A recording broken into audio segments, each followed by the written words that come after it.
तुळजापूर शहरातील 158 कोटी रुपयांच्या विकास कामाचे आमदार राणा जगजितसिंह पाटील यांच्या हस्ते शुभारंभ। बातमी आहे तुळजापूरमधून।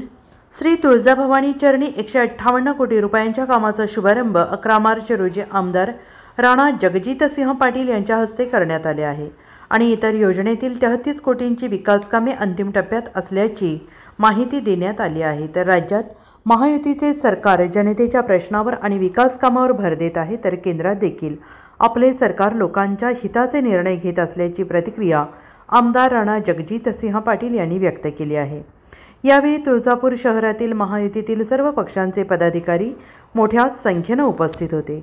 उपस्थित सर्व पदाधिकाऱ्यांच्या हस्ते कार्यक्रमाचे दीप प्रज्वलन करण्यात आले। सर्वांच्या उपस्थितीत विकास कामांचे उद्घाटन करण्यात आले। परंतु खऱ्या अर्थाने त्याला सहकार्य केलं ते देवेंद्रजी फडणवीस साहेबांनी।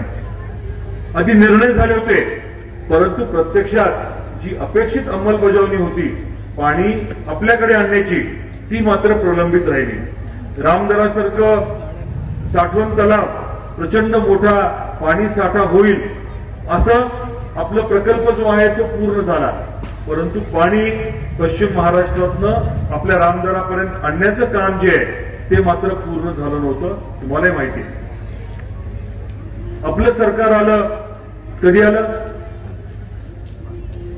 आपलं सरकार, आपल्या हक्काचं महायुतीचं सरकार कधी आलं? म्हणजे कधी, कुठल्या महिन्यात? जून होता ना, जून 2022 ला आपलं सरकार आलं। त्याच्या आधी कोणाचं सरकार होतं?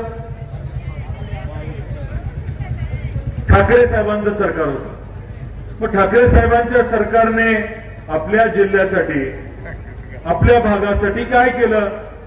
कुठला मोठा प्रकल्प आणला? खासदार त्यांचे होते, पालकमंत्री त्यांचे होते, परंतु आपल्या तुळजापूरसाठी, आपल्या धाराशिव जिल्ह्यासाठी एक तरी मोठा प्रकल्प त्यांनी आणला असेल तर मला सांगा। एक तरी मोठा निधी आणला असेल तर तुम्ही मला सांगा। त्यांनी काय काय केलं नाही ते मी तुम्हाला सांगतो। आई तुळजाभवानीच्या मंदिरासाठी, आई तुळजाभवानीच्या मंदिराच्या विकासासाठी, आपल्या महाराष्ट्राच्या कुलस्वामिनीच्या मंदिराच्या विकासासाठी आपण म्हटलो होतो की फक्त तुम्ही प्रसाद योजनेमध्ये प्रस्ताव केंद्राकडे पाठवा। पूर्ण 100% पैसे केंद्र सरकार देणार आहे, तुम्ही फक्त प्रस्ताव राज्य सरकार म्हणून केंद्राकडे पाठवा। त्यांनी प्रस्ताव पाठवला का? त्यांनी प्रस्ताव पाठवला नाही। 1 रुपया मागत नव्हतो, पण फक्त आईच्या मंदिरासाठी तुम्ही प्रस्ताव केंद्राकडे पाठवा, एवढी आपली वारंवार मागणी होती। अनेक वेळेस मी भेटलो, बोललो, परंतु तो विषय त्यांनी दुर्लक्षित केला। आपला दुसरा महत्वाचा विषय होता रेल्वेचा। केंद्र सरकारने मंजुरी दिली, असं ठरलं होतं की 50% हिस्सा राज्य सरकारचा, परंतु ठाकरे सरकारने त्यांच्या 2 वर्षाच्या कालावधीमध्ये मी वारंवार पाठपुरावा करून देखील 1 रुपया सुद्धा दिला नाही। मी त्यांच्या विरोधात हक्कभंग दाखल केला विधानसभेमध्ये, परंतु शेवटपर्यंत 1 रुपया देखील आपल्याला दिला नाही। कृष्णा खोऱ्याचं पाणी, खरं तर टेंडर काढण्याची प्रक्रिया त्यांना बिलकुल करणं शक्य होतं। आपल्या जिल्ह्यासाठी सगळ्यात महत्वाचा विषय तो होता, वारंवार आम्ही तो मुद्दा मांडत होतो, परंतु शेवटपर्यंत त्यांनी निविदा काढली नाही। कौडगावला MIDC 10,000 मुलांना मुलींना रोजगार उपलब्ध होईल अशी MIDC आपण संकल्पित केली होती, त्या बाबतीत देखील एकही बैठक घेतली नाही, वारंवार मागणी करून। म्हणजे आपल्या जिल्ह्यावरती ठाकरे सरकारने किती अन्याय केला, जाणीवपूर्वक अन्याय केला। जाणीवपूर्वक मी का म्हणतोय, कारण मी वारंवार मागणी करून देखील साध्या बैठका लागल्या नाही। कहर तर हा झाला की आपल्या भागामध्ये त्या काळात 2020-21 मध्ये प्रचंड नुकसान झालं होतं शेतीचं। अवकाळी पाऊस झाला, प्रचंड पाऊस झाला, आठवतं का तुम्हाला? कोणते आहे का शेतकरी? आहे का शेतकरी तुळजापूरमध्ये? म्हणजे तुम्हाला मग आठवत असेल, अभूतपूर्व असं नुकसान आपलं झालं होतं।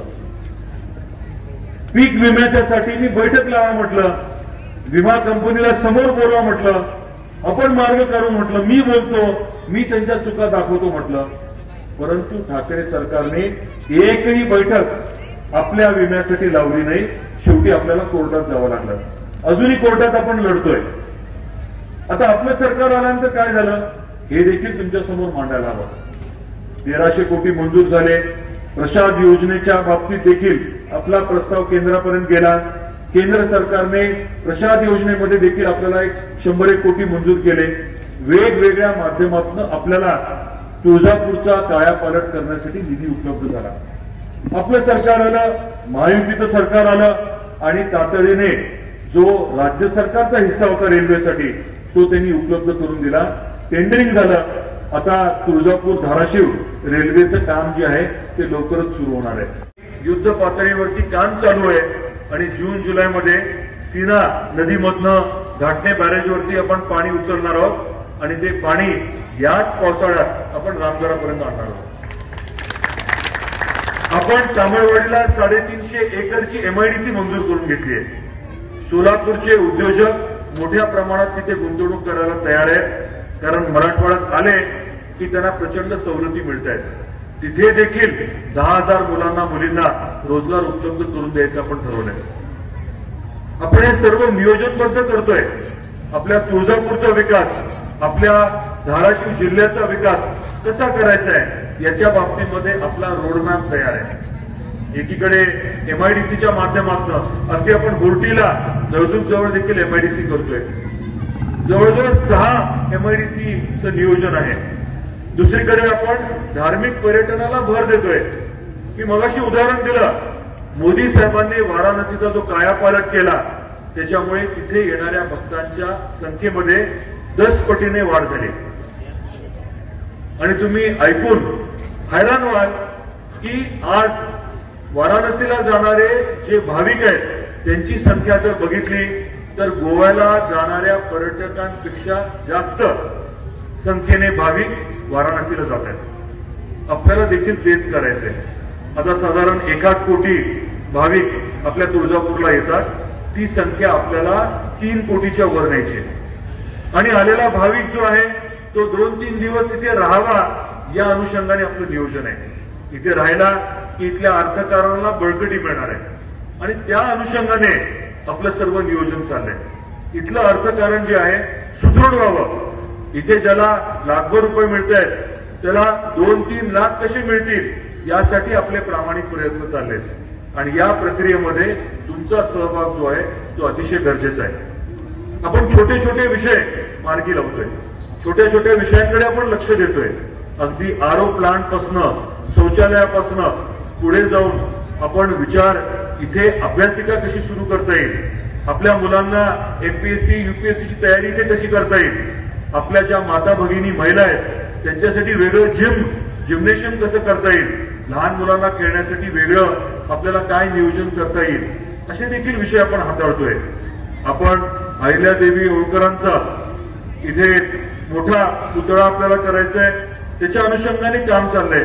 अण्णाभाऊ साठेंचा पूर्णाकृती पुतळा, वेगवेगळे विषय जे जिव्हाळ्याचे आहेत ते देखील आपण हाताळतोय आणि त्याच्या बरोबरीने इथे अद्यावत मल्टी स्पेशालिटी दवाखाना व्हावा, इथे आपले ज्या शाळा आहेत त्या अद्यावत व्हावा यासाठी देखील आपण प्रामाणिक प्रयत्न करतोय. सर्वांगीण विकास करत असताना स्वाभाविकच आहे की ते एकट्या दुकट्याचं काम असू शकत नाही. तुमच्या सर्वांची खंबीर साथ अतिशय गरजेची आहे आणि महायुतीचे आपले सर्व जे सहकारी आहेत त्यांनी त्यांचं मनोगत व्यक्त करताना जी खंबीर साथ इथे देण्याचा शब्द दिला त्यांचे मनापासून मी आभार व्यक्त करतो. आज सरकार आपलं जे आलंय ते खऱ्या अर्थाने देवेंद्रजींनी पूर्ण ताकदीने प्रयत्न केले, नियोजन केलं, परंतु एकनाथरावजी शिंदे साहेबांनी हिंमत दाखवली. त्यांनी जो पुढाकार घेतला त्याच्यामुळे हे सरकार स्थापित झालं. अजित पवार साहेबांनी देखील याच्यामध्ये त्यांची वेगळी जी ताकद आहे ती घेतलेली आहे आणि तुम्ही बघत असाल रोज नवीन नवीन मोठे प्रकल्प जे आहेत ते हाती घेण्याचं काम अगदी ताकदीने हे महायुतीचं सरकार करतंय. आज तुम्ही टीव्हीवरती बघितलं असेल 15,000 कोटीचा एक प्रकल्प मुंबईमध्ये हाती घेतला होता, त्याचं लोकार्पण आज झालं. मरीन ड्राईव्ह पासून वरळीपर्यंत जाणारा जो बोगदा आणि रस्ता आहे, जो किनारी रस्ता आहे कोस्टल रोड, 15,000 कोटीचा त्याचं आज लोकार्पण केलं. आता मुंबईमध्ये 15,000 कोटी म्हणजे काहीच नाही, परंतु आपल्यासाठी हे 150 कोटी किती महत्वाचे आहे तुम्ही विचार करा. आपल्यासाठी पीक विम्याचा पैसा किती महत्वाचा